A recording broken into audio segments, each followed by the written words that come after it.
বল পাশে, ball receive, কি এটা কিন্তু সবার মাধ্যমে নাই, এটা সবার মধ্যে থাকতে হবে।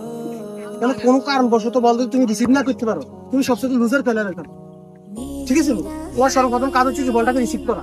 বল রিসিভ করলে তুমি যে কোনো মতে বলটাকে যে কোনো ভাবে ঘুরিতে পারবা, যে কোনো তুমি তোমার মতো করে বলটাকে চালাতে পারবে, ঠিক আছে?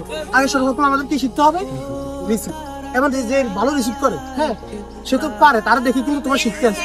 ধরো একজনে গেছে রিসিভ করতে, তুমি অন্য দিকে তাকায় রিসিভ না, সেটা হবে না।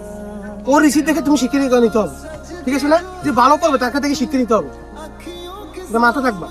আর জিনিস কথা হচ্ছে কি, যে স্কিল ডিপলিং এগুলো এখন প্রয়োজন না। আগে তোমার সর্বপ্রথম রিসিভটা শিখো। রিসিভটা শিখতে তুমি যে কোনো সময় স্কিল ডিপলিং করতে পারবে, ঠিক আছে?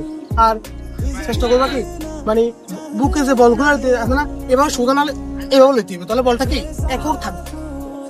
এমনি খাওয়ালে রেখে বলটা তুমি খাইতে হবে, যখন এভাবে এমনি স্লো হয়ে যাবে না, বলটা এখানে থাকবে, ঠিক আছে? আর রিসিভের কথা তো সবাই বলছে, কারণ নতুন কে মানে উনি নতুন আর কি আছে।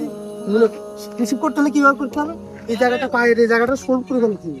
ধরো বলটা আইছে, হার্ড লাগছে, তাহলে বলটা কিন্তু আরো স্পিনিং করবে, তুমি এটা সোল্ড করবে, তাহলে বলটা আটকে দিবে, ঠিক আছে?